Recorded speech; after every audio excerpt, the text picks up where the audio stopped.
Berita selanjutnya Tribuners, ayah Brigadir Nofriansyah Yosua Huta Barat atau Brigadir C, Samuel Huta Barat, angkat bicara terkait permintaan maaf dari Verdi Sambo.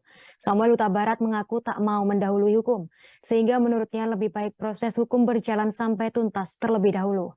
Samuel memahami selayaknya manusia hidup itu harus saling memaafkan dan mengampuni. Namun ia sebagai warga negara hukum tak mau membahas soal permintaan maaf Verdi Sambo. Hal ini terkait kasus pembunuhan terhadap Brigadir C.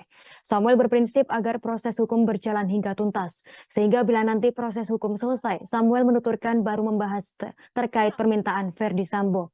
Sebagaimana diketahui sebelumnya, Sambo menyampaikan permohonan maaf terhadap pihak-pihak yang dirugikan dan terdampak atas perbuatannya, termasuk kepada orang tua dari Brigadir C.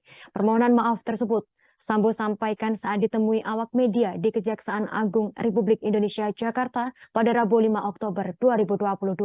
Terkait tindakannya, Sambo membeberkan dirinya tersulut emosi dan amarah karena peristiwa yang terjadi di Magelang.